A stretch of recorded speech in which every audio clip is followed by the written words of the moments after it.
Welcome again, viewers. Due to power problem, expert will come in 5 minutes, so please consider the difficulties. Please wait.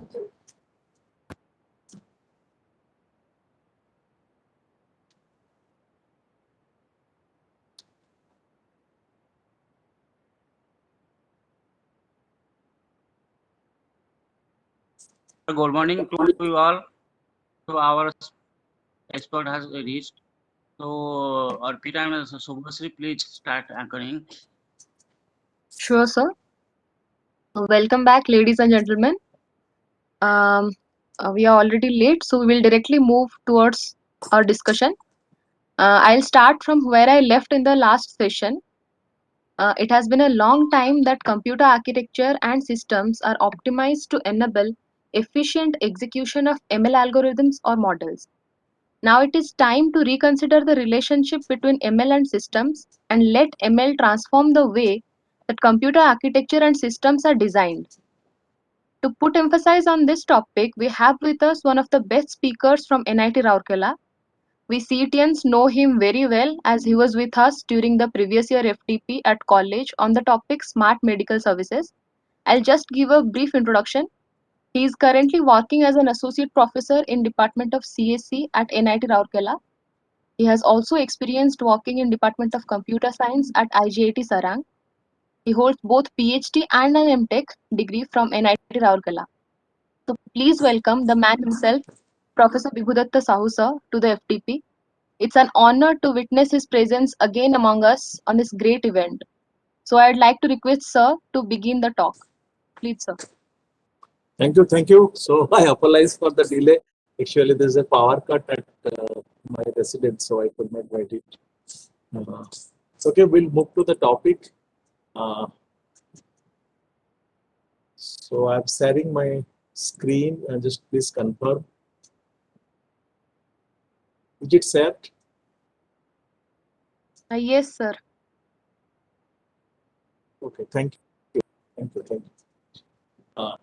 So quickly move into the topic. So there is let me clarify the title first. The two titles you'll be finding predominantly. One is computer architecture and machine learning, or sometimes AI in computer architecture. So when people talk about AI in computer architecture, they are using intelligence technique to design a computer architecture, or in particular, or in general, you can say designing a processor. So that is not my topic. Okay, so my topic is the computer architecture or the machine, or a specialized machine, or you can say in terms of a specialized set of instruction set that is required, which will be directly map the AI algorithms. That will be directly map the AI algorithms. Okay, I repeat again. So computer architecture for machine learning in general is going to support the specialized architecture. Now you may ask why so. You must have listening lot of application of the AI, machine learning, deep learning for maybe throughout this course, where people are mastering about the techniques which is to be used, how to select a problem, and how to develop a training models, and so many things. Then finally they claim that, okay, this much I have achieved, or this is the accuracy, this is the my output. But you'll be finding ultimately one thing which is hidden and which is not being addressed, the machine which is going to perform that. And if you are a rich person, maybe training takes 1 second. If you are a poor person, maybe it takes 1 year. So is it the competency that a person takes 7 days to train a model, or to design a model so that the model can be used? And roughly, let me tell you, when we try to apply this specialized hardware for machine learning, it broadly comes in 2 stages. So I think everybody now figure out that regarding something you are going to do with the training, you need a machine.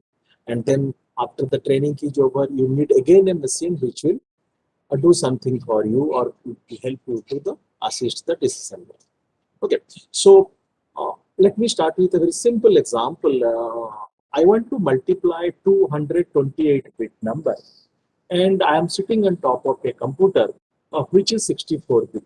Okay, I do not know what is the multiplier there inside my system, or in particularly inside my processor, assuming that I have an Intel processor. So I want to multiply 128 bit or 256 bit number. So what I am writing, I'm taking help of a programming language. I define that is a long integer is possible. Then I simply write a statement C equal to A multiplied with B. And I know that I am going to instruct the machine to multiply 256 bit number. So let us see. We do not have a 256 bit multiplier inside a processor. We have maybe 16-bit multiplier, maybe 32-bit multiplier, maybe 64-bit multiplier. Again, when you try to sit on the top of the machine, another thing also coming to the picture, that is your operating system. That okay, we can assume it is a 64-bit. So now, when you try to instruct the machine, you multiply 128-bit or 256-bit multiplication. So there is a transformation, or there is an algorithm which translates your 256-bit multiplication into 32-bit multiplication. So now that actually affects your time taken to execute that. So now you imagine if everybody requires a 132-bit or 256-bit number multiplier, then definitely the processor people will put a multiplier which is of 256-bit or maybe 132-bit. Then again, what happens if a person tries to multiply 32-bit number, then his 32-bit multiplication has to be transformed into 256-bit or maybe larger than that, depending on your multiplier. So this is something which is there with the machine. So let me start with a very simple introduction to the AI processor.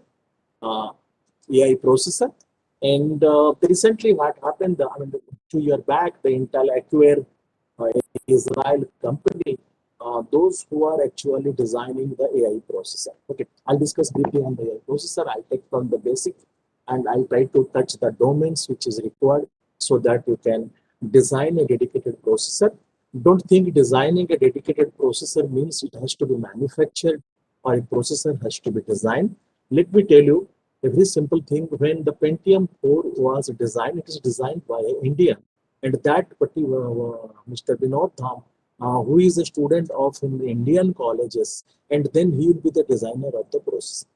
But you will be astonished to know that the basic courses what is imparted to us or our community is learning is sufficient us to think about a new processor design. Maybe you can start with designing a faster multiplier, maybe you are to start designing a pipeline multiplier, and these things are available in basic textbooks of organization and architecture. Okay, so what I try to say, we have the potential. Maybe if somebody will come off, think in this direction, they can do a very tremendous job. So that is the only motivation I have experienced with my students, those who joined directly to the Intel and they did all those things. The credit goes to the education system or the basic books what we are following. Okay, let us put that into other side. We'll come to the AI processor. So the processor used in artificial intelligence machine or some type of intelligence is being used. So now you'll be finding one particular word. AI processor are basically neuromorphic processing. So neuromorphic processing, I'll come to that. What is a neuromorphic processing? This is the way you can differentiate between a conventional processor and an AI processor. Okay, I'll try to touch the conventional architecture and slowly we'll move to the neuromorphic processing. Then I'll try to touch the domains or the domain knowledge which is required so that we can design a processor. So one thing you remember, whenever we try to use the AI, the actual power of the algorithm ends at a particular point, then the algorithm looks for a specific architecture where it can perform a faster results. So when we talk into the AI processors are fast, what is that? Fast, what is that particular term fast, and how the fast is coming to the picture? The fast is coming to the picture which is predominated by the two things. One is the clock. One is the clock what we are going to find on a board, and that clock, has certain frequency, and you know that it is sinusoidal wave, and if I say 10 megahertz, 20 megahertz, 30 megahertz, so you can differentiate how the wave looks like. If I say the 2 loops are there, duration is this. If 4 loops are there in a particular interval, you can say if my operation requires 4 clock cycle. So with this interval, the loop repeated 4 times, and with this interval, the loop repeated 2 times. So if I say my multiplier requires 4 clock cycle, then I have to lengthen the time. I need more time for that. So that is something in the first related to that.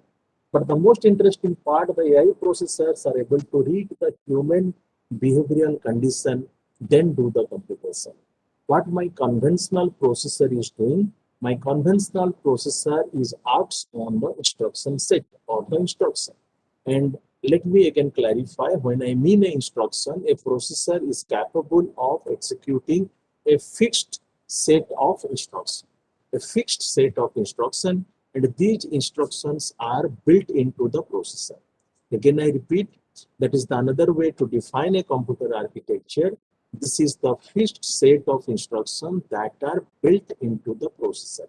If I take the X processor, if I say this processor is capable of interpreting, understanding, executing 64 instructions, say, then anything I want to communicate, I have to communicate with maximum with that 64 instructions. So if I want to simplify that, let us look into the Braille. Braille, we have a fixed symbols, I think 8 or 9 symbols, and using that symbols, we communicate with the people who is not able to see, or he is a challenged person, and so we communicate only using those 9 symbols, let us say. Similarly, this is the computer architecture, the set of instructions. Okay, the setup, but when we translate the algorithm, when the algorithm will be writing, taking help of a programming language, finally, this is translated to a set of instructions. Now, then how it is processor dependent? Let me tell you something which is very basic, maybe known to you, that the processor has a memory called control memory. The processor has a memory called control memory. It is inside the processor. That is nothing but the storage of, the instructions, the micro instructions and the corresponding work which is to be done, which is stored into that processor. There is a control memory where the set of instructions that a processor is capable of executing and interpreting is stored. Okay, when we talk of AI processor, then you may be looking into a specific instruction to be executed for your training algorithm. You are expecting that instruction is to be stored. Let me tell you what is the instruction. What it stores there, it's a program. What is that program? If I ask you to stand up, you are able to stand up, and you are performing certain action, you are able to hear that particular command, it enters to your ear, then what happens then? How you stand up? You see, when this particular command goes there, then there are certain signal flows from your brain that goes to different part of your body and where you can able to stand. Same thing happens in the machine. If I say multiply may be a command, but corresponding to the multiply, I have a control program which is stored in control memory.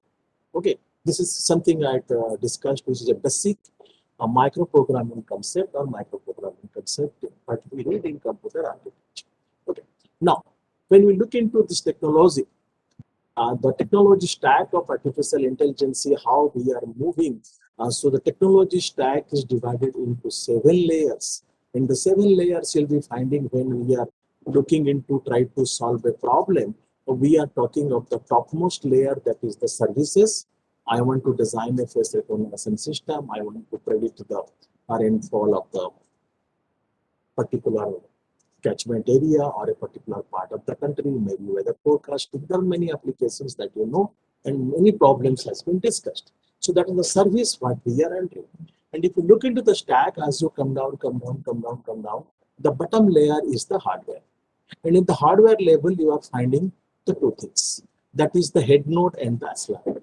So the head node, sometimes we try to design a very bigger system, and one node will be act as a master that receives the computation and give it to other node. And sometimes we need an accelerator, sometimes you do not require accelerator. For all problems, I do not require accelerator, but accelerators will be with me. You just compare them with a equipment or a utensil. You want to prepare a food in 2 minutes, so you need a very high powerful gas burner.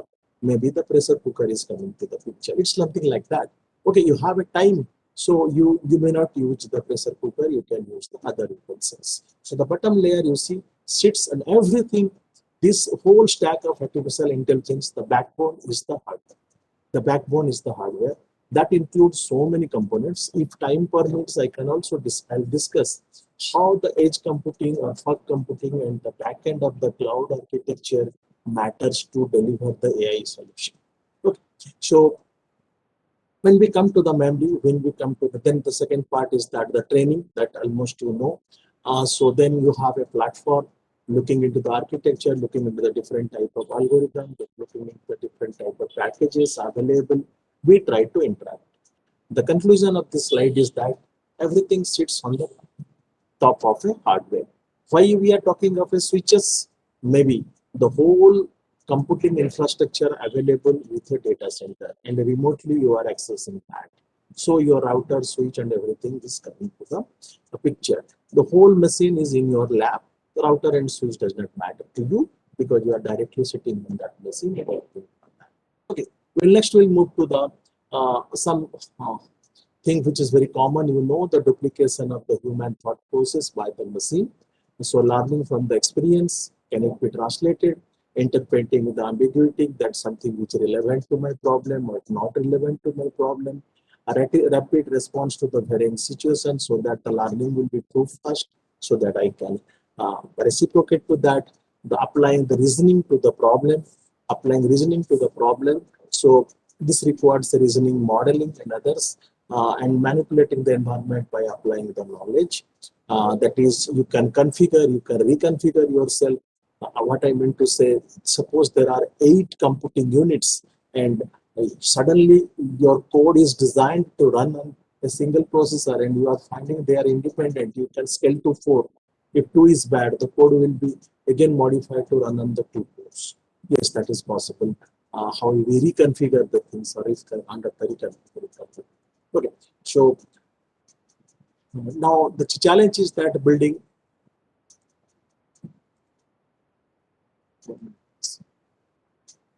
Let me reposition my window, it is creating problem. So the building an AI system is a process. What we try today, we mimic the behavior of the human being and we want to add the capability to the machine. This is mostly is being attempted by the people, but when it is not possible that we can copy all this type of reasoning into the hardware. That's why the predominantly it is one of the challenge, and I'll show you how the major market and how much revenue is predicted in this area and why the different company or new companies are jump into that and the amount of money or the fund they have acquired to design the processors and what are the processors which is already in the market. So quickly move into that, the subfields. So why I want to show the subfields, the subfields may be like that. You may not find a dedicated hardware which will be going to address everything. Maybe for cognitive computing, you need a different hardware along with your CPU, it will work. So you can say I'm talking of, may I need different co-processors for different subfields of AI? First answer will be yes. If you find some common function or common instruction to be executed for these subfields, we may combine them. Okay, so when we talk a particular hardware unit or a co-processor will act along with your processor, we can add that co-processor to the machine with the PCI slots or with the interface available with the processor so that it can work. But the only thing is the constraint that the particular chipset which is available or based on which the boards are designed is either facilitates or restrict addition of this particular processor. So suppose I want to add a 33 megahertz co-processor to my machine, then I have to at least get the information, the front side bus or FSB speed. I can check a motherboard, I can check a chipset, I can know, okay, my FSB is 33 megahertz, okay, I can add 33 megahertz. Okay, then predominantly you talk about the PCI slot and others. and that you can check from the chipset that what type of interface it supports. So it will help you. So what I try to say, whenever you try to buy a machine, suppose today you try to buy a machine, and depending on the computation, you can add different type of hardwares. And then sometimes you need one co-processor, or roughly you can say card you want to connect. And after your work is over, you want a different type of card. I can request one thing. If you visit the NVIDIA site, you'll be finding how they're promoting different type of add-on cards, or you can say the processors, or roughly you can say computing hardware. Sometimes it will be astonished to why they are saying that this is good for neural network and this is good for computer vision. Yes, it is there. Not possible to buy. For your knowledge sake, please do visit NVIDIA site. You'll be astonished to know there is no single hardware. And when we try to purchase a machine, we talk of it. Only one type of CPU card or gaming card we try to take, or we try to buy a Excuse me, gaming sir. laptop. Yes. Yes. Sir, it would be better if you maximize the screen, please. Okay. Thanks for the feedback. Okay. Sure. Thank you. Thank you. So, what Just I try make it to a say, slide so, and also, sir, your voice is breaking a little bit. breaking, maybe it's not, now it's Sir, audible. it's not clearly audible. I don't know, maybe this is with the WebEx. I never faced a problem like this, and either with the team and others. Is it breaking still? Hello? No, sir, it would be okay. Okay. Then I have to hold my microphone tightly too. That is the reason I'm using headphone, because I apprehend that there might be some problem. So Yes, sir. Thank you for considering. what I mean to say, look, welcome. So if we look into the soft fields, what we can conclude, we need a specific type of hardware for that. Now, look into that. What is the growth of the AI market related to the hardware? And if you look into the growth market, this is the predicted by the Gartner. This is the source of the McKinsey, the leading consultant is. So if you look into that, the estimated AI semiconductor market, that means we are going to design a dedicated hardware for that, which is 5 times more. So you can reciprocate to this. That means so we need the personnel, we need the technocrats who are capable of addressing these issues. You see, this is the prediction of the AI hardware with, if you look into the scale from 220 to 225, and this particular light blue color is changing, and we have a huge market, because slowly people will not able to write the algorithm. What they are going to do, a dedicated hardware will available. They will write a very small program or a set of commands that will be directly executed. That is the idea. Now, if you look into that, the total optimal computer architecture always depends on use case. Use case means what I say. You want to go for a particular type of application, you need a particular type of hardware. Maybe for some applications, your GPU will be good. For some applications, your CPU will be good. For some application, it is a combination of that. Now, let me clarify what is ASIC. ASIC stands for Application Specific Integrated Circuit. Then I am using a term called FPGA. FPGA is the Field Programmable Gate Array. What happens, you see, whenever you try to design a new multiplier cell, you cannot go to the industry for manufacturing. What you can do in your lab, writing the code in VHDL, downloading the design and all those things, development cycle is there. A general purpose chip is available to which you can download your design. That is a FPGA, Field Programmable Gate Array. I'm not going into detail architecture. So one multiplier, new multiplier is ready for you. And if you have an interface board to your processor, or you can say to your PC or laptop, that multiplier will be connected. Then write the code to use that multiplier. That is FPGA. Okay. Now you are not satisfied with multiplier, so you want to develop another multiplier. Write a program, download the design, erase that by FPGA, download your new design and use it. Okay. So when we need 1 or 2 or 3 pieces of that or new design, we'll go for FPGA. When we are finding that the same type of design is repeatedly required. Let us say in your smartphone, a particular company tried to introduce that I'll be using the blood pressure monitoring. So he has to add a particular circuit or a application specific IC. So they may manufacture 100 or 1000 or 2000 numbers so that it can be added. So that is the difference between ASIC and FPGA. ASIC is permanently designed built processor performing the specific operation. It can work as a co-processor along with the processor. So what I meant to say, a special type of neural network for which you can design a ASIC. Everybody uses that type of neural network, so you go for ASIC. A special type of neural network you are experimenting inside your lab. Maybe only one or two application is an application for which it is using. Very rare people uses that. Okay, it's an important one. Then you will go for a FPGA. Okay. Now, essentially, when we talk about this AI hardware, we refer to some type of AI accelerator. So when it will come to the AI accelerator, I am giving you a very simple example. Let me take you back to the processor era when we have Intel 386 processor. When we have Intel 386 processor, and if we try to use the AutoCAD, then it is being simply told that you have to look into the motherboard when there is a arithmetic co-processor is there. That is 80387. So people whenever try to use a AutoCAD, they are looking for a machine where CPU is Intel 80386 and another co-processor is there 80387. So those who have only 386 processor, they look into the board, they buy and connect the 386. Right? It's a co-processor. It's acts as an accelerator because some of the mathematical computation which is required for the CAD software can be executed only on the top of 387. So what happened slowly when everybody tried to use that? Intel merged those things. Intel put 386 and 387 into one box.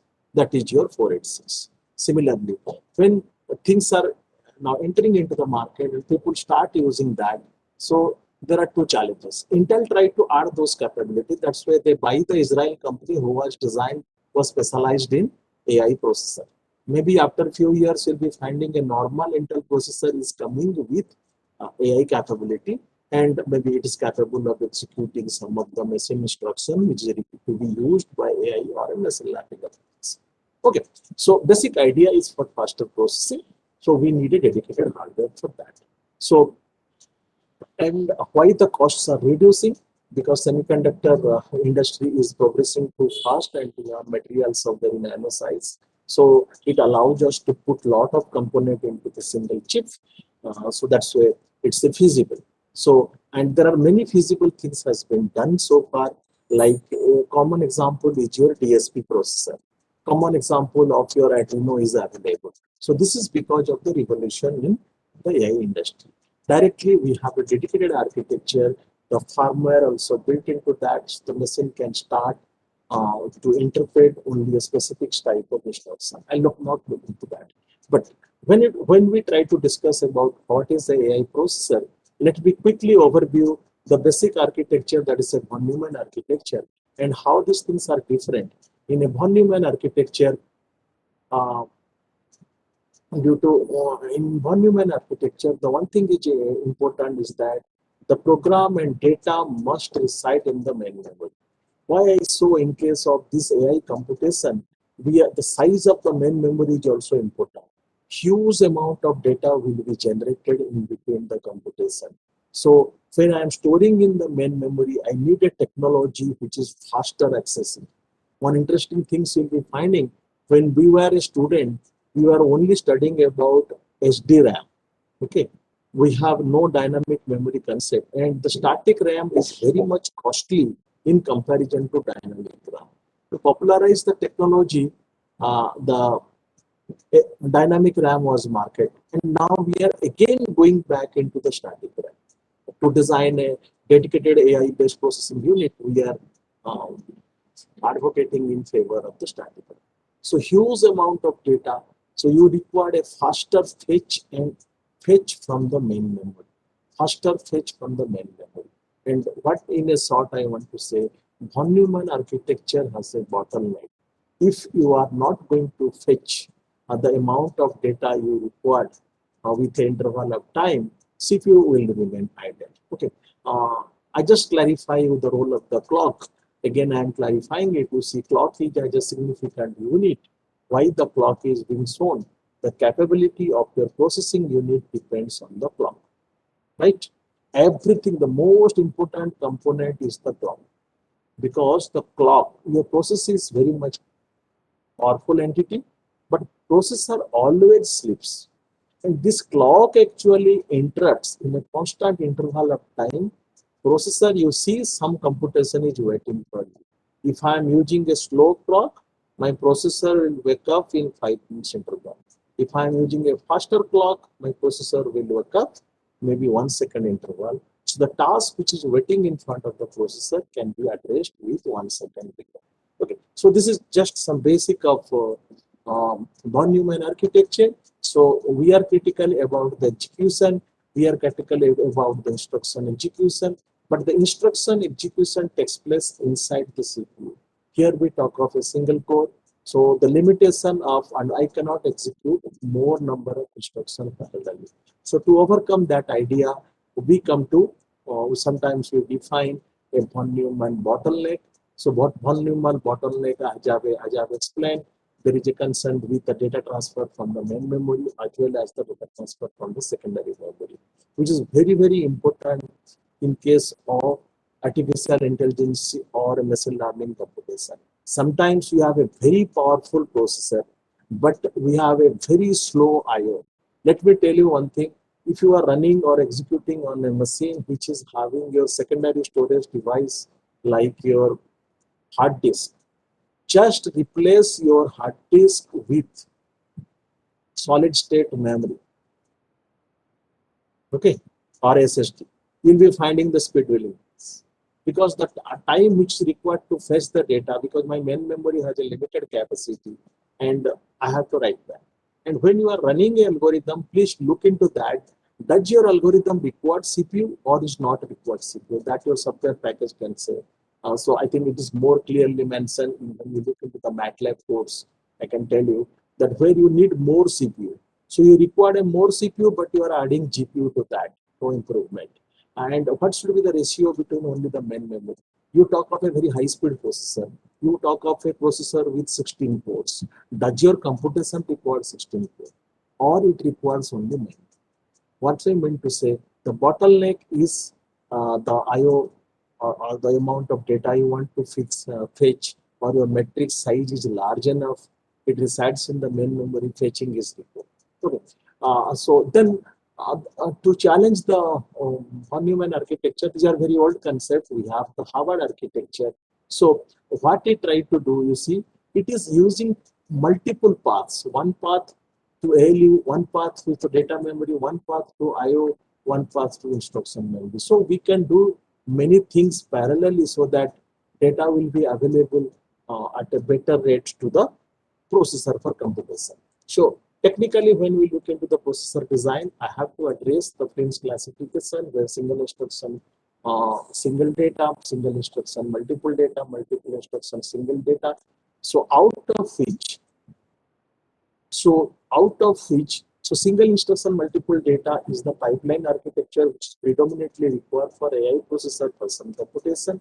When we look into the multiple processors, I require a domain that is multiple instruction and multiple data. That means if I have multiple independent instructions for a particular machine learning algorithm, I am looking for a platform which is MIMD, or I am looking for a processor maybe with 8 cores, maybe with 10 cores, so that all the cores will operate independently. That architecture coming to MIMD. SIMD is a little bit of old concept pipeline, but predominantly used by the processor. Predominantly used by the AI processor. Okay, so when we are looking into design, processor, most of the processor, they uses this pipeline concept. So pipeline concept, as you know, the computation takes place in stages. Instead of engaging a CPU for a stage, I try to use a dedicated unit for that. I'll have an example. I'll explain you simple matrix multiplication towards the end. so that you can have a clear view of that, how we are designing the dedicated hardware for this purpose. Okay, so this is just an overview to make it continuous, that how we are moving from the planes classification, that where we predominantly talk about instruction stream and the data stream. This has to be executed on a dedicated machine. So we try to provide a dedicated path for the data flow. Very simple thing. You have a single bus technology, multi-bus technology, and a bus connecting units directly. Direct bus are connected, so the data flow takes place. If a single connection is there, then two units can communicate. If three units try to communicate, one has to wait. When the bus will be released, second unit can take place. So this is particularly, you must have come across the bus arbitration, single bus and multi-bus architecture, maybe by studying the computer organization paper. So when we try to execute the instruction, why it is important, the execution has to be takes place with the processor. Maybe single processing unit or multi-processing unit. That depends on your algorithm. Okay. Earlier, what happened, when parallel algorithms are developed, we do not have any parallel hardware. Let me tell you a very simple example. You must have come across threads. People are creating threads using programming languages. Maybe you must have come across with Java to create the thread. And you are happy that you are creating the thread. Then you say, okay, I have created 4 threads. They are executing. My program is running. But do you know, when you are running this program with the threads, are you running on top of a threaded architecture? That you have to ask. Does the processor support thread? Okay, when the Java was developed at that time, we do not have the threaded processor predominantly in the market. We only create a software thread, executes on a single machine, feel happy that my threads are running parallel. Then if you look into the Intel's processor evolution, you'll be finding single processor with single threads, single processor with multiple threads. Now you have multiple core, and each core supports multiple thread. Maybe I am talking of a processor of i9. Maybe it supports, let us say, 8 or 10 cores, and each core again having multiple threads. Now you imagine how much parallelism is possible. If each core supports 4 threads and you have 8 cores, so your 32 threads are running parallelly. That means 32 tasks can execute simultaneously. So that actually adds the power to that. When somebody is designing or developing a neural network, then what he has to do, he has to look for a computation. Then the bottleneck comes because the processor which is there, it is not capable of addressing the computational requirement. So when you design a neural network, you are making this thing open to the designer, saying that, okay, now can you design a hardware so that my neural network will be trained on the top of that particular hardware in an efficient way. So this is I need a little bit to refresh those who are in not touch with how the instruction execution takes place. So I'll be skipping into that. So this classification, what we try to do, we have multi-processor, we have multi-computer. Now the MIMD is a reality and used inside a processor. Earlier we tried to connect the processor using a network, and still the supercomputer and others are built on the concept of MIMD. Okay. Now, when we are looking into instruction execution, look into that inside a single box, maybe a chip you are designing, you have an instruction pool where the computation goes there. And if you look into the MIMD, you are finding you see data pool. Data pool means you think of a memory dedicatedly attached to that processor, where huge amount of the data can push simultaneously to the number of processors. Now think of, you have to supply a water from a tank. So whether you will connect one pipe, whether you connect multiple pipe to the different residents, and what will be the diameter of that pipe. Suppose you have a quality of service statement that the water tank of each house will take 5 seconds to fill. So it depends on that what pressure you are going to send the water and what should be the width of the pipe. So these are the architectural considerations when we are going to design a multiple instruction, multiple data stream architecture, or a dedicated processor which is going to do that. So this thing, something I told you about the threads. This is one of the important concept. A processor supports a single thread. A processor supports multiple thread. When we talk of a multiple thread, we have 3 set of CPU registers available inside a processor, so that the resources used in program execution is possible. And if you use one thread and one processor, and on the top of that you will execute 3 threads or 4 threads, what will be finding? These data code area, data area, files and register and stack always will be right back to the disk. I mean, your context switching time will be more. Okay. Now, another example of the dedicated processor, as I say, which is predominantly in the market, is a DSP processor. This is, for example, because some set of DSP operations, when is being used by multiple people, then processor manufacturer says that everybody wants a convolution, everybody wants to use the convolution as one of the application. Why not we'll design a dedicated circuit to perform a convolution, and we'll design a processor which almost supports all the digital signal processing applications, so that people will write the code and application as per the DSP processor instruction. Okay. As per DSP processor instruction. So they design a DSP processor. In the same light, the AI processor goes. Market demands a specific processor is to be designed. Okay.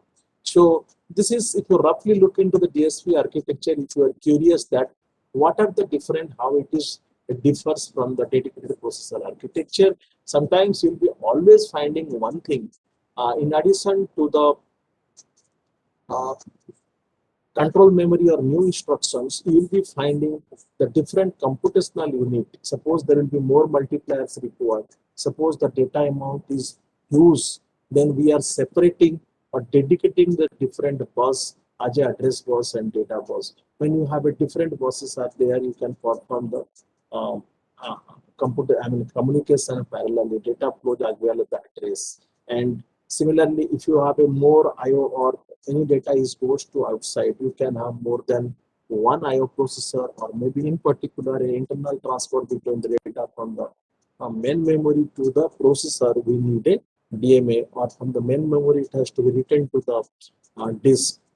Secondary storage, we need a more number of DMA channels. So these are the typical things which require your basic knowledge and computer architecture and organization, so that you can imagine that what are the components I have to divide. Where is the algorithm demands that this component has to be given. So this is roughly this. I'll skip a good number of slides, because here I'm not going to discuss the algorithms. Only look into that. There are different machine learning algorithm types, and if sometimes somebody say no, classification is one category. Do I need a specific hardware for supporting classification? Answer is yes. Answer is yes. So this is just to show you that it is depends on the algorithm which is going to be executed. That's why towards the end of the slide I have added that how I am going to design a multiple. Okay. So this is something related to the classification algorithm. As I say, I'll be skipping good number of slides which is only talk about the classification of the algorithm, which is not part of the today's discussion. Okay. So now it comes to the AI operation. What operation? So predominantly the operations are algebraic operations. Predominantly the operations are linear algebra operations. Okay. So when I want to do, as I have explained, if I always adding 3 numbers, why not I'll have a adder which is capable of adding 3 numbers? Why should I design a adder to multiply 2 numbers?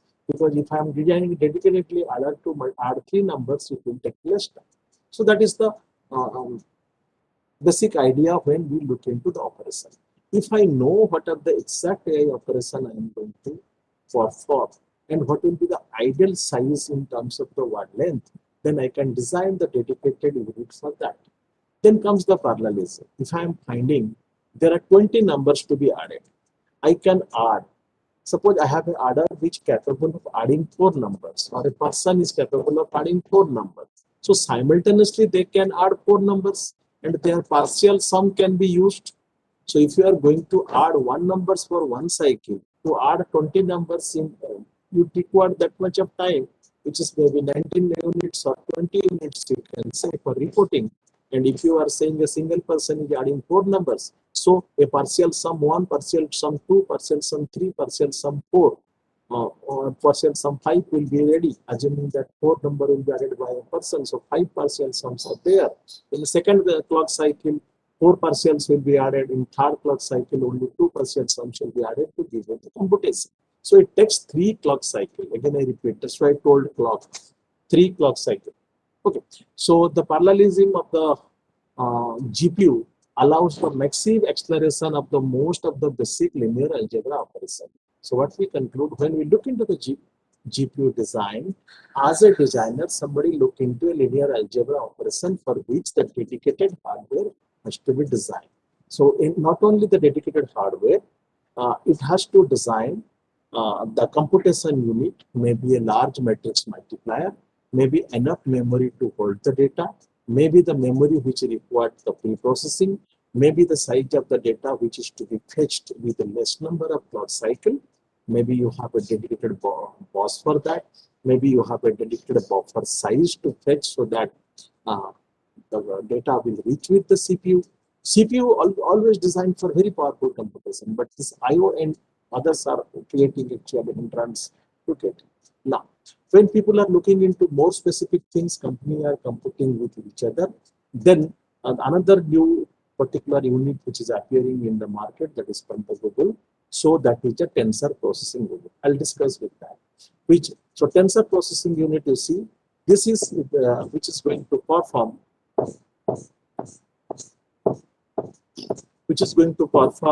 the full powerful matrix operation in a single cycle. You know, if I ask you to multiply the two matrices and I ask you what will be the complexity, we'll say order of NQ.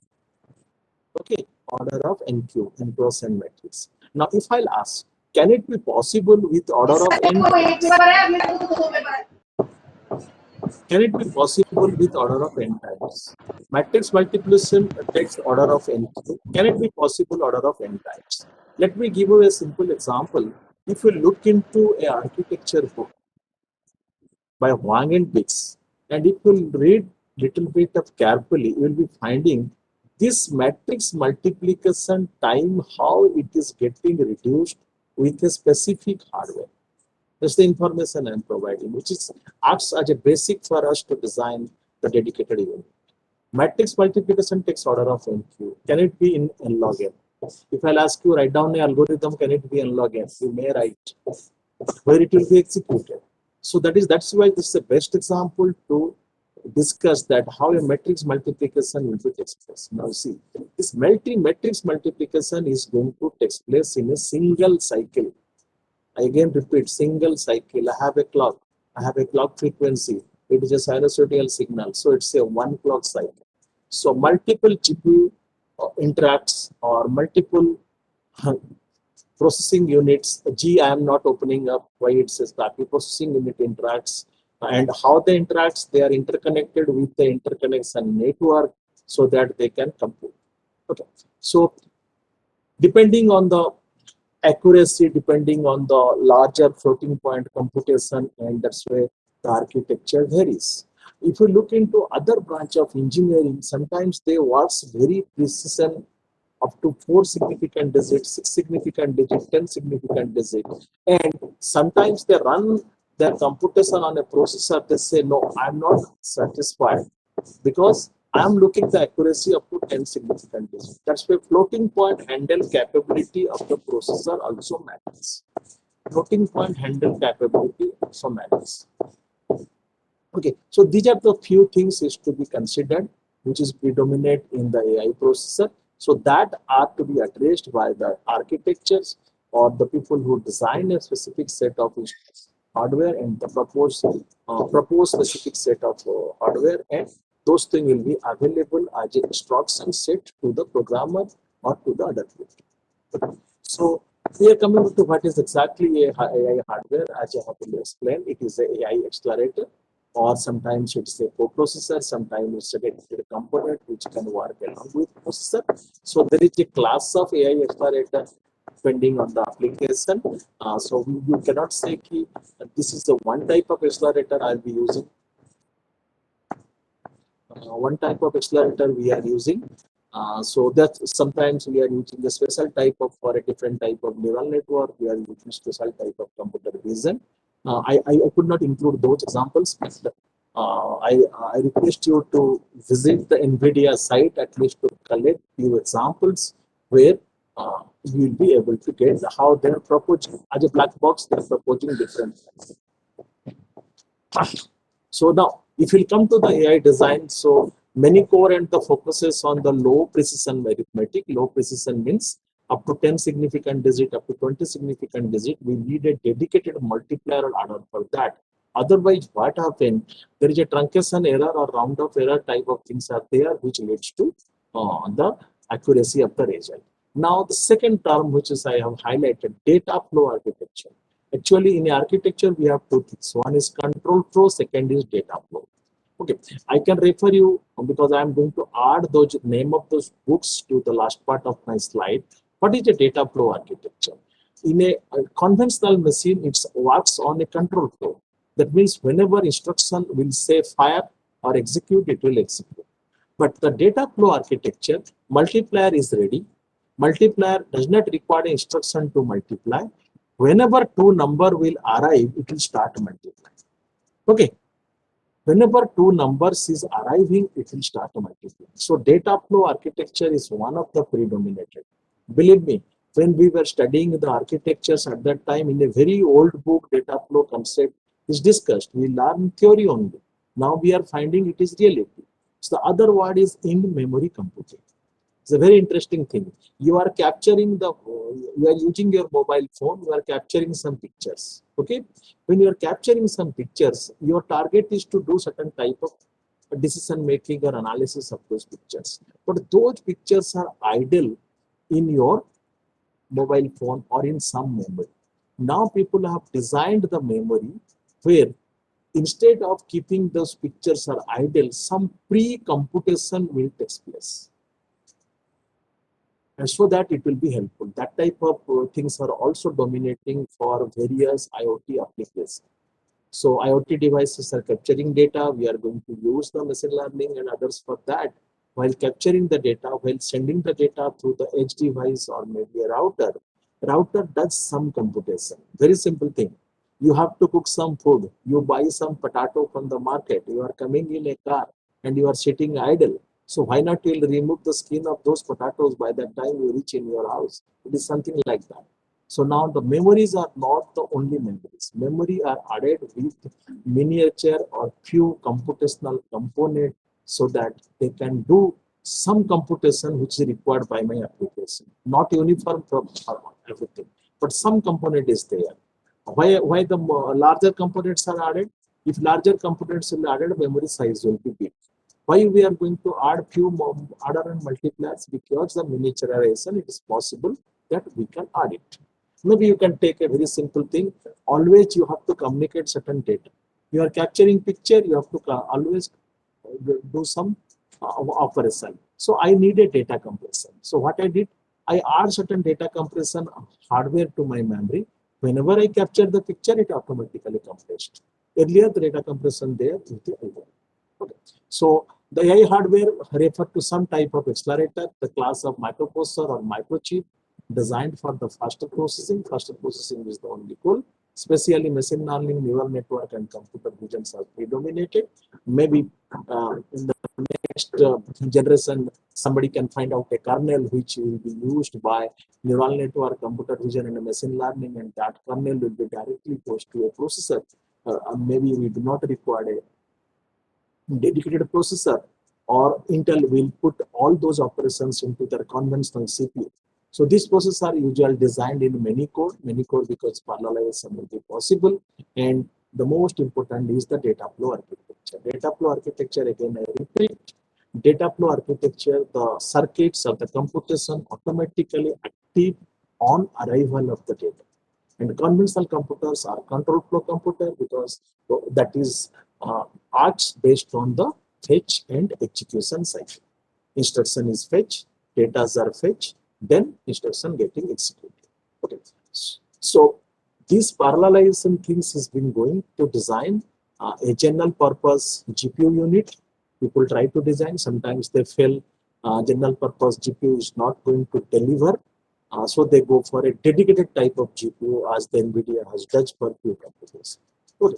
The second pillar of the AI design is the multi-core processor. As I said, the multi-core processors are available. So instead of designing a single CPU parallelly, we can have also independent core that can be operates on a single data stream and sharing the common memory. So these cores are designed for the simplified arithmetic operation common to the AI, and where the number of simple functions grows so high that the traditional computation fails. So this talks about the bottleneck, why we need a dedicated AI hardware. And if the technology or the cost of the chips is getting cheaper and predominantly AI will be used by many applications, definitely these things will be part of that. Looking into the dedicated requirement, the first attempt was for an application specific integrated circuit, which will be only supporting the AI computation that has to work along with the CPU. There are some important capability of the AI hardware which we talk in general.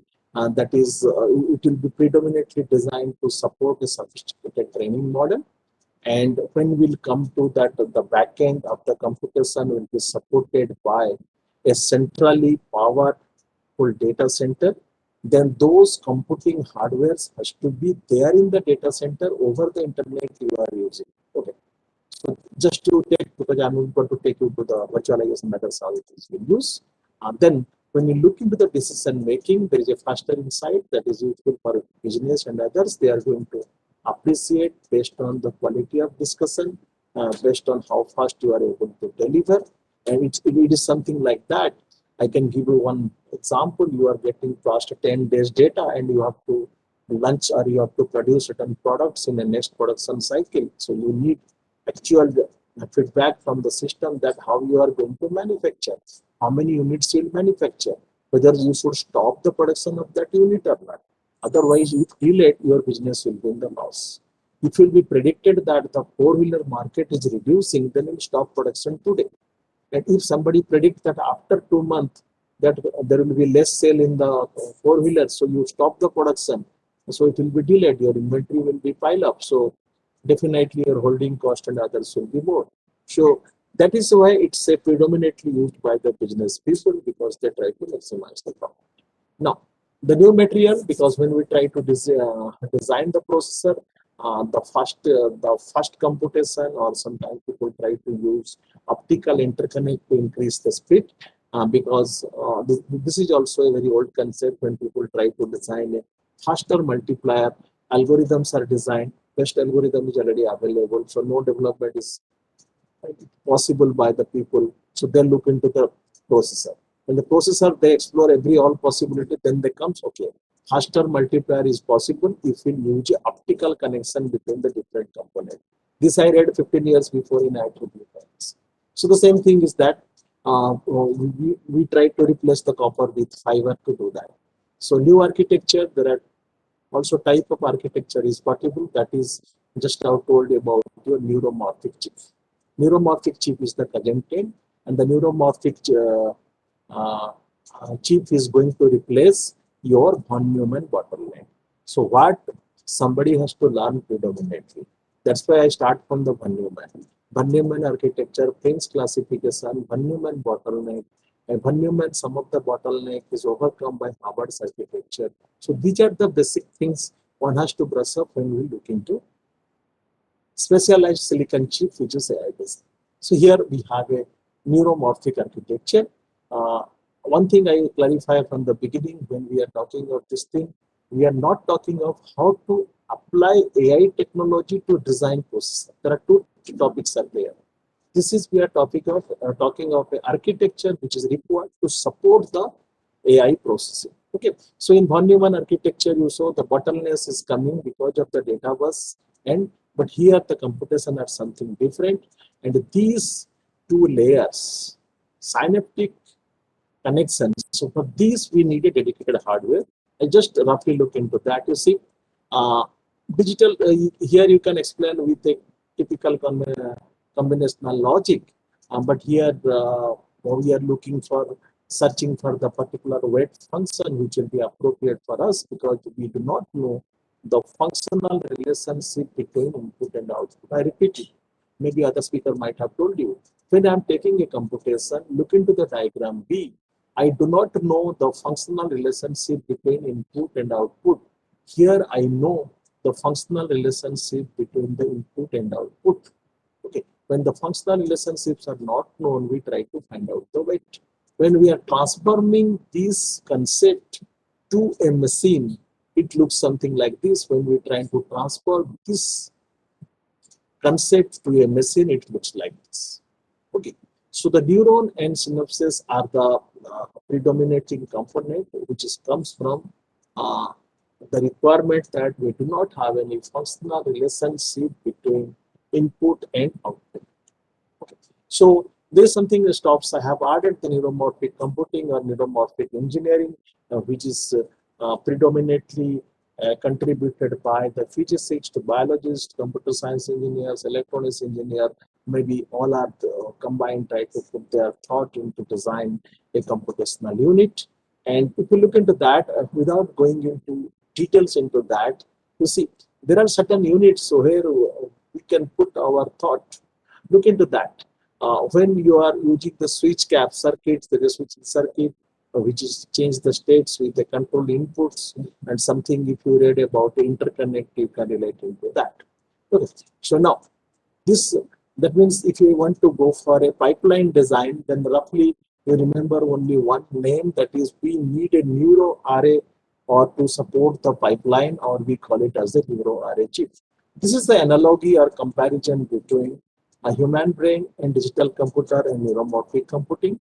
So what we try to do, this part is very common. We study on computer organization, how it is possible the computation between CPU and memory, and instruction has to be loaded into the main memory, data has to be loaded into the main memory, then only execution takes place. In between that, there will be no input at all. But human brain, what goes there, we try to mean, we do not know even all these things. Now, what we try to do when we try to design a processor so that we can use the inference, we can use the different type of reasoning, maybe deductive reasoning, but inductive reasoning type of thing. So we try to do a translation. We try to know how a brain is designed. That's where the term reverse engineering is used. That means we try to model our human brain so that we can realize them into the hardware. So that's why this is shows a rough comparison. It's not a foolproof because we do not know where we are moving with the development of technology. Why I say so? Sometimes this stage will be predominated, or this spiking signal area will be predominated. That is the research will done. So the most popular AI hardware solutions which is available. So the TPU unit is by the Google, Nervada, EIQ, EP55, Marriott. So these are the big players which is available. Now look into that. So predominantly you'll be finding they are the ASICs. So the TensorFlow unit is ASIC. Why it is ASIC? It's the application specific integrated circuit which can work along with the processor, along with your conventional CPU to deliver that.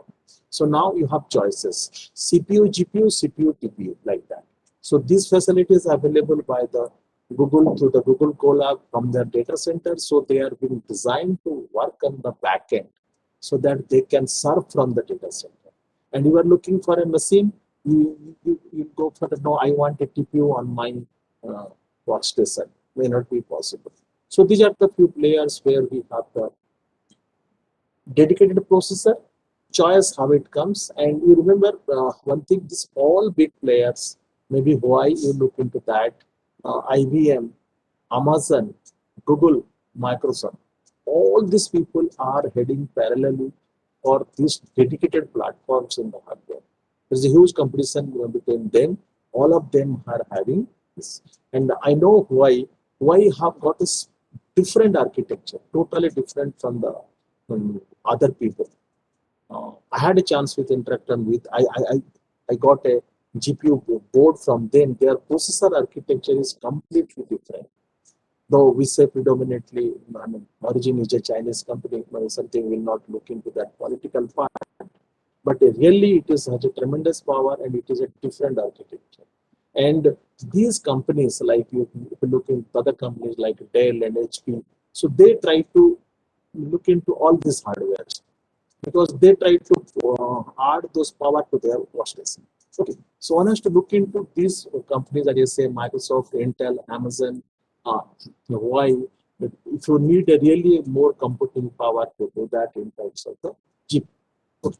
So the CPU is something I have added. Then we'll come to the GPU. On the GPU, you see, in talking of 2D and 3D graphics, it is morely matrix. 2D graphics, one matrix. 3D graphics, many matrix. So when all plane has to be performed or a computation has to be performed, more number of multiplier and adders is required. Very simple thing. Again, I repeat, 2D matrix, 2 dimensional. You can manage with adder and multiplier. How many? That is a question. If I want to do simultaneously matrix, 2 plus 2 matrix, you see there are 4 units are there, 4 units can do parallelly. So how many adder multipliers are required? We'll discuss. Similarly, when it comes 3D, 3D has got multiple 2-dimensional matrix. So I need more number of adder and multipliers if I want to perform the computation at a faster rate. Because yes, there are parallel computations are possible. If I want to multiply 2 plus 2 matrix, I have 4 parallel computations are possible. Okay, so then more number of units are there so that we can perform more number of computation. And again, always you remember when we talk about the GPU can handle 10,000 of operations. Operation means here adder multiplication per cycle. Per cycle means single clock cycle. Single clock cycle. So clock is always referred, and that proportionate number of units are available there, and adequate memory is there because you are computing in your own memory, writing the data into another memory area, which is to be referred by the next set of computation. Okay. So here, that's why the term used, how the GPU accelerator works. Initial computation goes to the CPU, and when initial computation goes to the CPU takes the control of the main memory, and this is the main memory, the middle one, where part of the code is written for the GPU. When your program counter reaches at that particular location, the control automatically diverts to the GPU to get the computation. So this is a simple mechanism of the CPU dominated, where your GPU acts as a coprocessor. Okay, this is mostly what we try to do. Then comes a concept of a heterogeneous programming concept.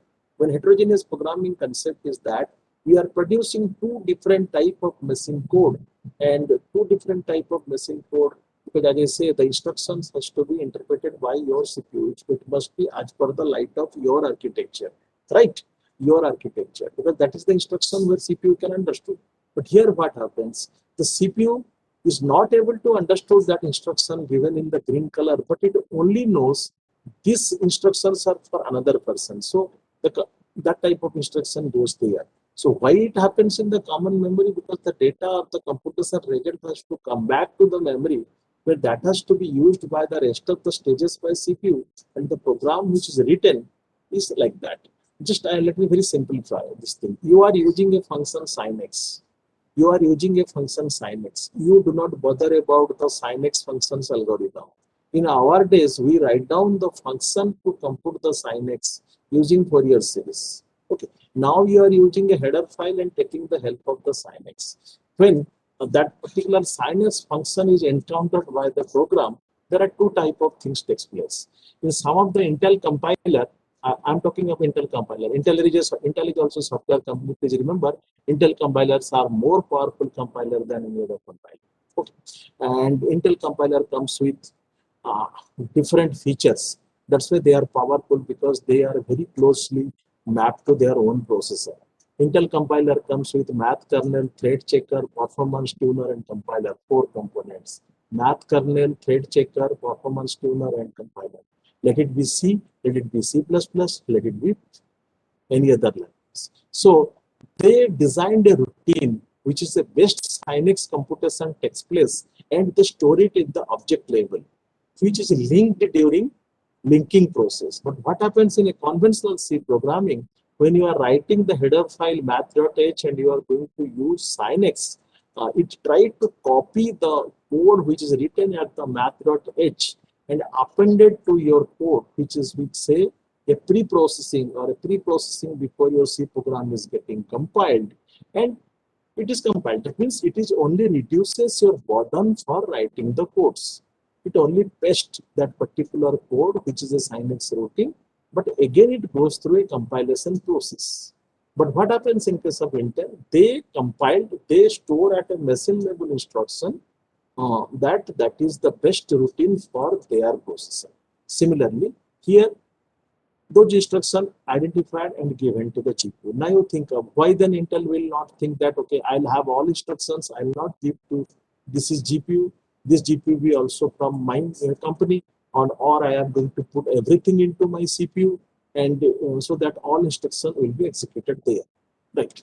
So then comes your different architecture, how it works with the CUDA. So that is execution, how the two quantity it is written, the 5% of the code, 95% of the execution, 95% of the code, 5% of the execution. That is the amount of effort is being by the processor to do that. But ultimately, the two units are working in collaboration, in cooperation to deliver the result, which ultimately adds the acceleration into that. Then comes the next unit, the dedicated unit, that is your TPU, TensorFlow unit. So that is an integrated circuit or a ASIC again, accelerated for AI calculation and the algorithm. So little bit of history of that. But what it actually does, TPU allowed to run your machine learning projects on TPU. So this is mostly is a company dominated. It provides the different type of API, and those APIs can be used through the Google's platform, or you are predominantly going to the Google Colab to do that. And now look into that. This is a typical TPU structure. If somebody say, no, I want to increase the performance, I want to be a designer so that I can contribute towards the TPU. Now we look into that. There is the memory, and we have written DDR3 DRAM chip. So DRAM, performance-wise, what the SRAM can do. Can I replace DRAM with SRAM? So SRAM, it is to be replaced. Whether the cost will be more? Definitely yes. Can it have a faster technology? These are the areas. Now look into that matrix multiply unit. So it is capable of multiplying the 64K per cycle. Can I increase that? Can I increase that more computation with multiplication? Okay, so these things one can try out very easily by writing the VHDL and other codes and selecting the chip to do that. Maybe if you are interested in application specific integrated ASIC design. Okay, so this is the TensorFlow unit. So people are trying to put or work in TensorFlow unit to do that. And then another thing which is most important, once you design the instruction set, your job is not over. It opens the door for another group of people who write or who design compiler so that a user can write in his high-level language or write in terms of the APIs. So compiler is also predominated for a particular architecture. It goes parallel.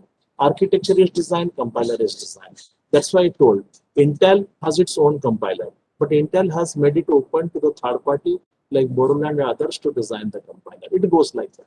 So there is one of the area where which is to be addressed, that is the best compiler for a best architecture. Okay. So it depends on. So this is a few comparison of that, because the speed of the GPU and the TPU, and that's where they compete with each other and try to have a dominant market share by more and more people will join to their domain to do the business, or they want to earn the money. Let me tell you about the Google Colab. If you are used, the Google Colab is not providing the adequate storage space to you.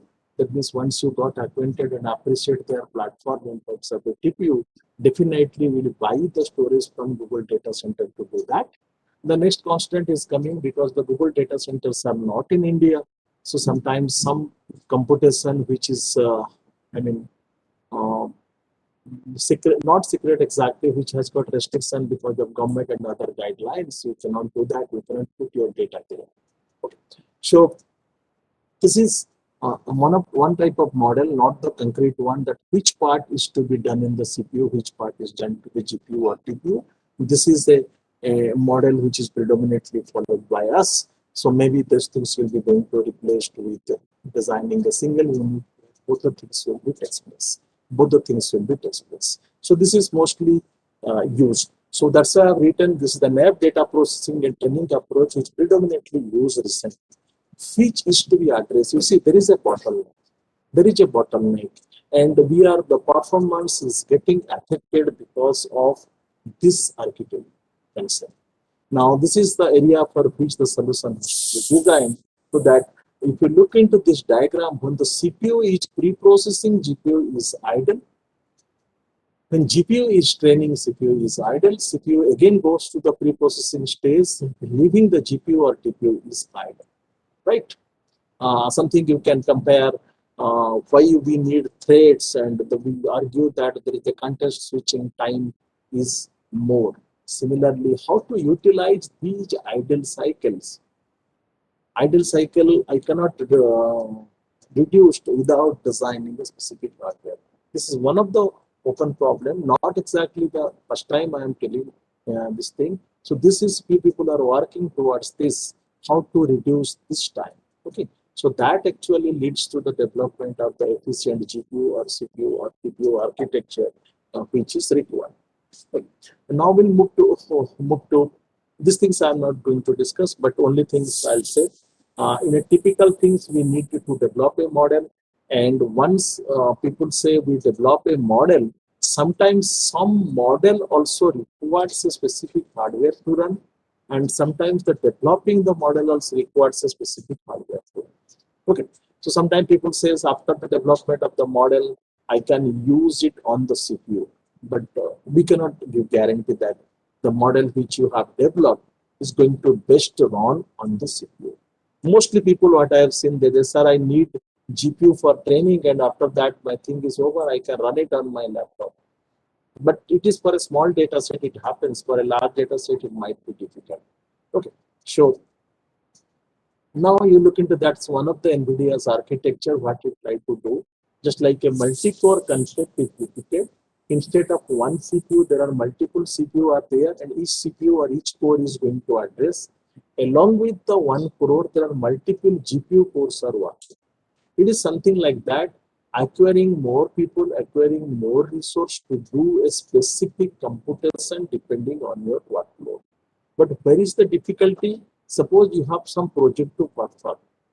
If there are 4 people, you have to distribute your work to 4 people. If you have 8 people, you have to distribute the work to 8 people. If you have 16 people, you have to distribute the work to the 16 people. So we cannot demand that I will have an infinitely large number of units so that my work will be takes place in 1 second. That is not possible. There is always a bottleneck which we say any computation takes place, it obeys the standards law, that is Amdahl's law for maximum speed up. Of course, now the Amdahl's law has been challenged. So that's why one cannot say, sir, I need more number of GPUs will be there so that computation will be fast, because the fetching the data and giving the data to the CPU when all computation takes place maybe will be the challenging, or maybe the after working for 1 cycle, the whole units of GPU will be idle for many cycles. So these are the things got to be considered. Another predominantly one was the interfacing or the link path. Very simple thing, if you are using a serial communication, if you are using a parallel communication. If you are using a parallel communication, you are sending 7 bits for 1 bit parity. If you are using single communication, you need 1 bit per cycle, so there will be delay. So that part definitely will be costly when you will be using multiple parallel communication. Okay, parallel communication, how many lines? If you will connect a parallel line from for every unit to every other units, that will be costly, chip size may be big. So that's why designing a interconnect, designing a path connecting a one component to another component is one of the area which is to be addressed by the designers. Okay, so now we'll come to the AI chip, which we have discussed. This is a general purpose chip like central processing unit, and it has a different capability which helps us, particularly one of the operation that is the training, second the operations in the inference mechanism. So because of the two different approach to design. Either we can go for laboratory level when downloading a design at the FPGA level. Otherwise, we can go for manufacturing application specific integrated circuit if a particular type of component is required. Okay. So this type of thing or design approach is not a novel one. It is a very, very old one. So whenever we try to design a new type of algorithm, and when we talk of that, we are working on a medium where the algorithm has to deliver the result at a faster rate. We used to work on this. Let me give you another example. Suppose you want to work on an intrusion detection system. If you are working in an intrusion detection system, if your backbone is an optical network, you cannot say the data which is coming or the traffic which is coming in the optical network, wait, I'm checking whether there is an intrusion or not. You have to do the computation in flight. Are you getting it? We can't stop. Suppose a mail is coming, you block the mail, and then you do the virus checking, then you are allowing that to enter to your system. But that you cannot do for communication. Okay, so that means you have to pass those things through a hardware so that in the process of on the fly, the things has to be checked. So we were working on those things like intrusion detection system and others. Try to design, try to execute on a VHDL and download the design to test it. So this was also the requirement. At that time, we don't have the problem domain like whether we want to design the AI algorithm. Next, if you look into like genetic algorithm and others dedicated algorithms like Floyd-Warshall algorithm. So if you look into those type of algorithm, you'll be also finding dedicated hardwares are being designed by the researcher. It's not like that this is a very hypothetical thing, it's suddenly come into the market. No. So we are able to learn from that. So roughly, if you refer to a good journal, you can find how a dedicated hardware has been designed. The data compression utility, the error checking circuit. So this type of things are dedicated things, which is designed. Okay, maybe very simple thing. If you look into a spanning tree algorithm, a spanning tree protocol, we say it's built into the hardware in the switch. So those things were existing. It's not a very novel concept or a hypothetical things. Only requirement changes, specific things is to be designed. Technology, development cycle, everything was the traditional one and reflected in the book, how to groom yourself to entering into this area. Okay. So I had experience to serve as a co-coordinator for the VLSI project in my institute. We used to conduct the summer training program and others where I used to discuss on the ASIC and FPGA. So it's a long, and I'm not talking about myself, but I have to tell how we groom the things, how we do the things. It's not like that for this talk, I have to select the topic. And moreover, my master thesis on the ASIC design. Okay, so this actually gives me the coverage to do that. Okay. So this is a few difference between which I already told about ASIC and FPGA, and this is the flow when we design. This one has to go to the. This whole thing is possible in a lab. The whole thing is possible anywhere you have a VLSI specialization or VLSI labs are there. You can do it. You can do it at your desktop. Only you need a FPGA board and a connection when you have to download the design. So this whole thing is coming in a package. And nowadays it is also possible in C language. Nothing so high-fi that somebody say, I am not going to do that. Okay. So this is some inputs on graphics. Now we'll come to a very simple design that when you look into this design, FPGA and ASIC, so they use a predominating technology or a common technology called systolic array. To design a parallelized unit, we are using something called systolic array. If anybody has studied the computer architecture, you must have come across with the systolic array. Okay, so this complex systolic array, what happens? This is a single unit. If I need a multiplier and adder and little bit of memory, I'll put into that units. And such units I'll arrange into different geometry. I repeat, I need an adder, multiplier, little bit of memory. So I designed that circuit and I'll be connect them into different topology or different geometry, and I use it for the computation. Okay, so this is a systolic array, and if you look into a systolic cell or a computation chip, maybe you have input from one side, output from other side, maybe input from top, output from bottom, or in the four sides, or maybe if you design in a three-dimensional, it is from multiple sides. This is logically what we say. So it's a very old concept. In 1978, the Professor Kumb has developed. So this is one of the technology which is used to design the parallel computing units or dedicated ASICs for the purpose. Okay. Now, this is how the systolic cell looks like roughly. Suppose if you look into that, this single cell is capable of performing something as per your requirement. That means if you want a FIR filter, if you want a IR filter, you are writing the programs and executing, fine, you can do that. In a conventional CPU, done, you are getting right result.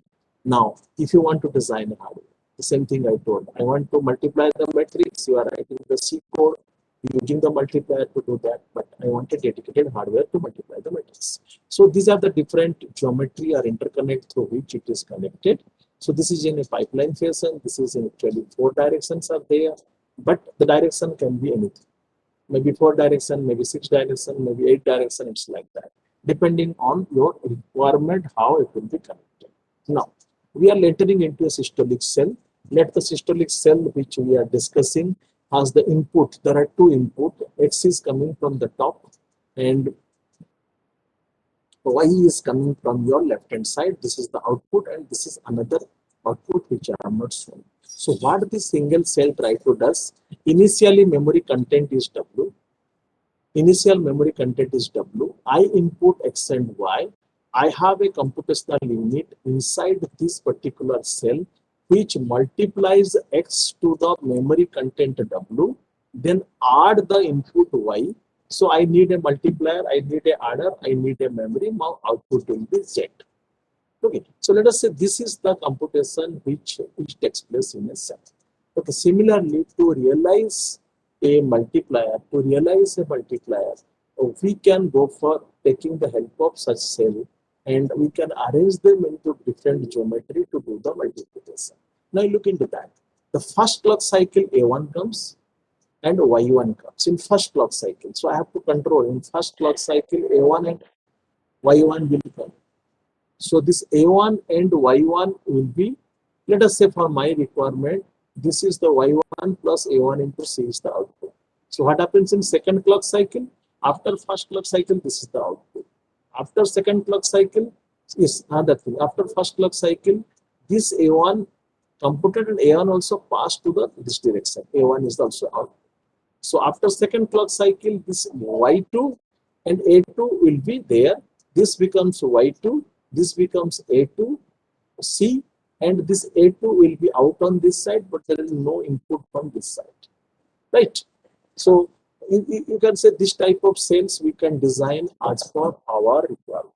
Now, if you will come into the matrix vector multiplication, first we try to design a control unit. Control unit means in first clock cycle A11 will go. Second clock cycle A21, A11 will go. So we design such type of circuit, but along with that we need a control mechanism. If you look into the control mechanism, so this is actually sends a control word which unit has to execute or which unit has to execute or which unit is not going to execute. Okay, this is the data flow at which we have to send to these units. I have designed a dedicated units, what I have discussed in this page, and I am going to put them into a different geometry. But most important things how I am going to create control the input stream. That means here I am sending 0, 0. So here A11, the next clock cycle this, next clock cycle this. So totally in that 6 clock cycle we are going to do that. Okay, so we'll come to a very simple matrix multiplication. This will be interesting. We try to multiply 2 matrices A and B, and we are looking for a dedicated cell. So cell is like this, memory content is S, and I am sending Y and X. Y and X has to be multiplied, added to the memory content S. So memory now holds this thing. The memory holds, is not forwarding. The X, it is forwarding in this direction. Y, it is forwarding in the bottom direction. And these two diagrammatically indicates the cell is fire. Cell is fire.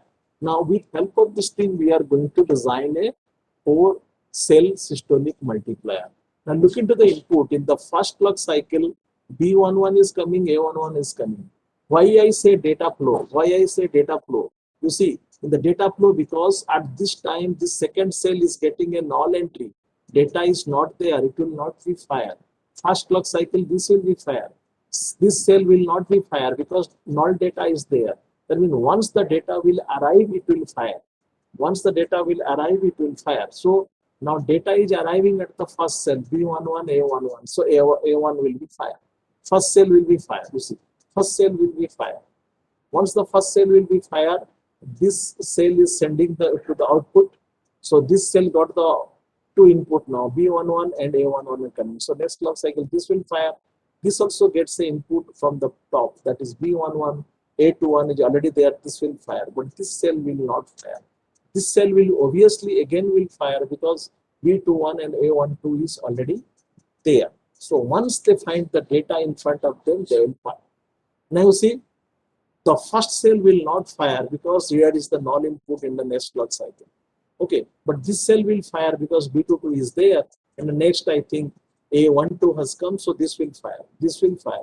Now this is got the input. B12 come here, A21 is come here, this cell will fire. So now in the next clock cycle, this cell is fire. So how many clock cycle if you look into that?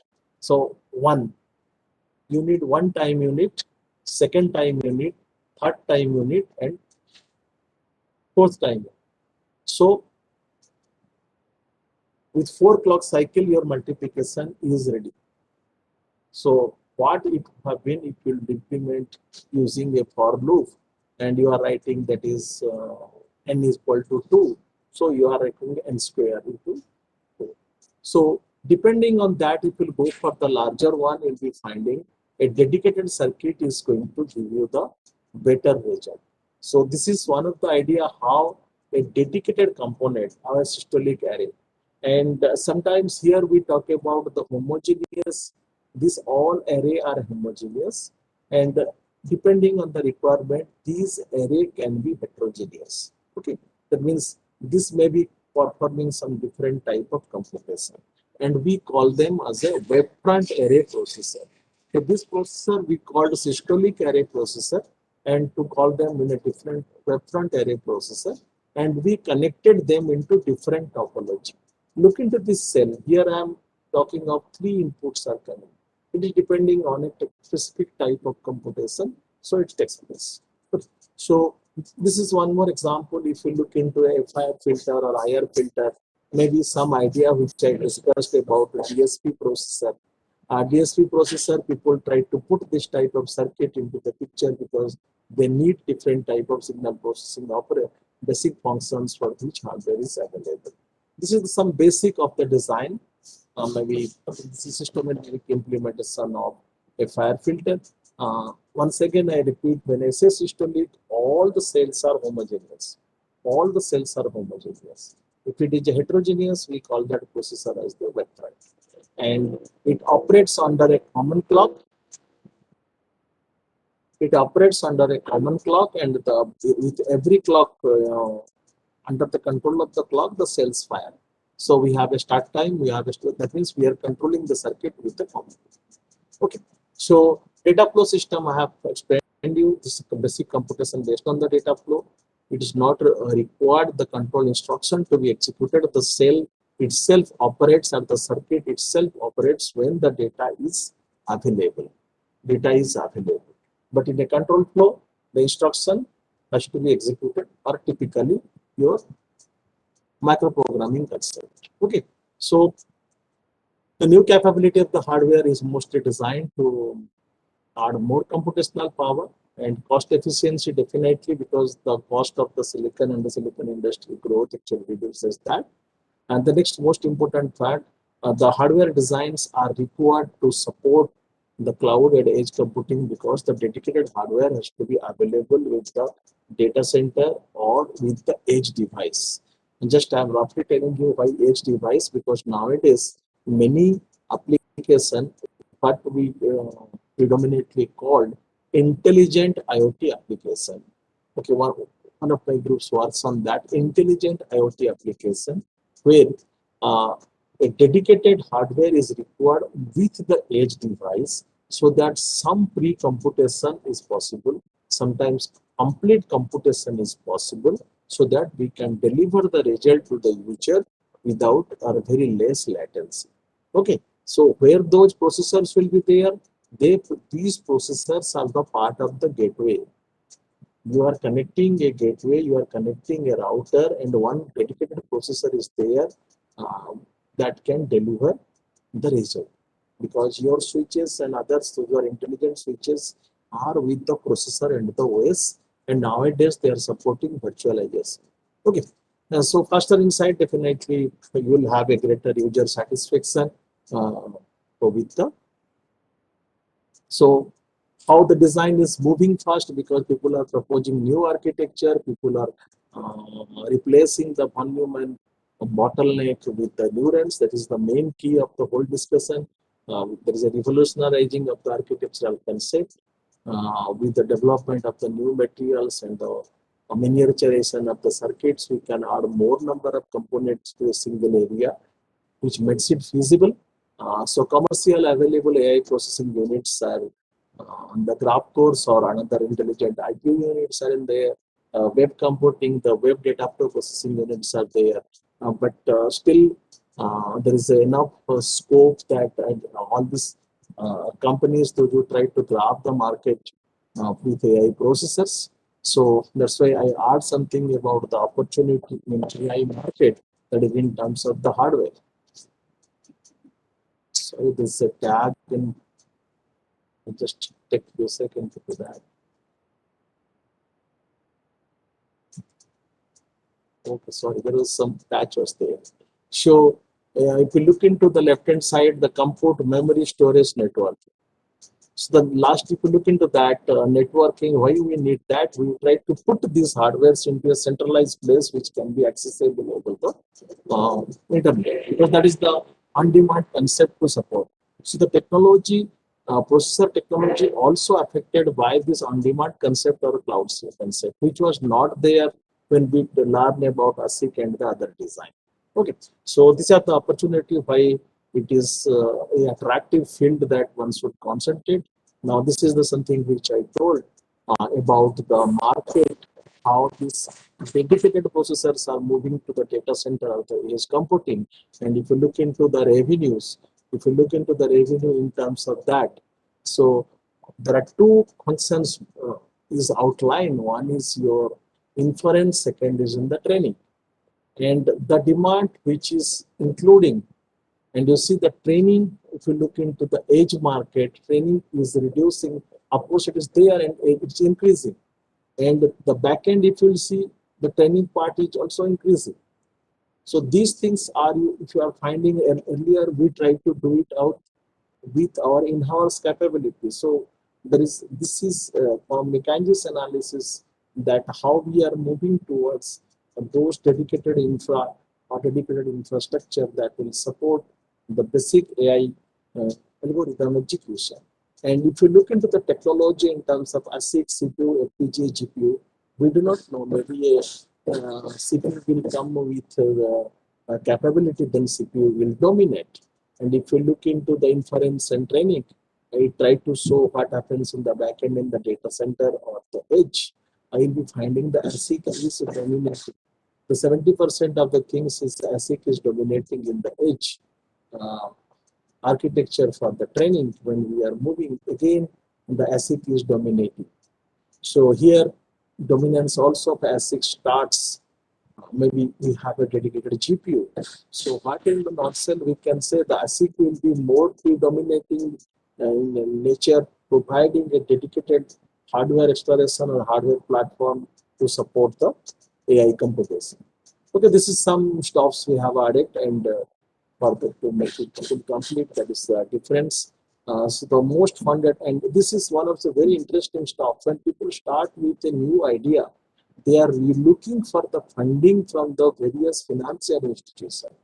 And if their idea is good and the concept is good and nothing reality has developed, they're able to attract the huge fund for their concept. So this sometimes shows the startup company how they are receiving the huge funding to carry out the research to design the AI hardware. So this shows itself that a justification to the domain of how it is going to be predominated and how it is going to dominate in the market. Okay, so I conclude with this that opportunity is there, somebody to work on this type of thing or thinking into that what should be the appropriate architecture for a specific application domain or for um, selecting a appropriate model or best suitable for appropriate model, but the technology sometimes is predominantly by the group of researchers who are associated with the core companies who is dominating, but still opportunities are there to work at the academic level, at the institute level, by proposing a faster multiplier, or somebody can start with that. Okay, that's all from my side.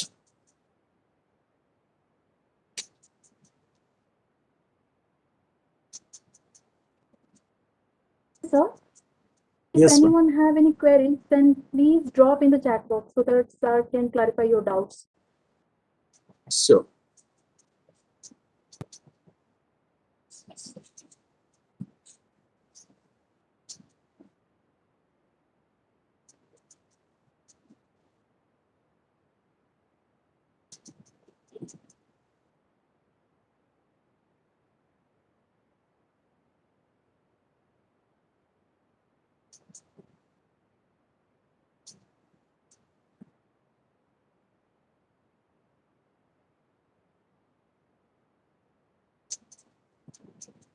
Sir, Mr. Chandrabhanu Mishra is asking for references. Okay, references For the I have PPT. sufficient. Yeah, references Okay. I have added. PPT I'll share. I am also going to share the book, basic books, which is refer. So I'll be sharing my PPT. It has the complete reference, references from various sources, including the books. Okay, I'll be sharing that.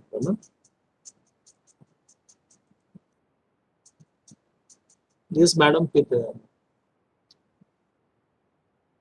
Is there any queries left with us?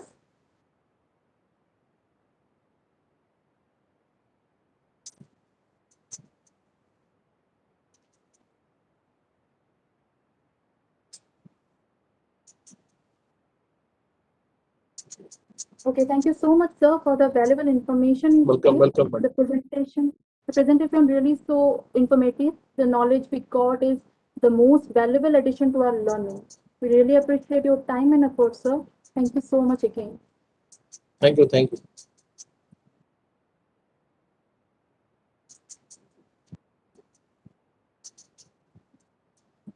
Can I leave, madam? It's not... Yes, sir. Yes, sir. Okay, thank you. Thank you all the participants. Thank you for your presence here. Thank you.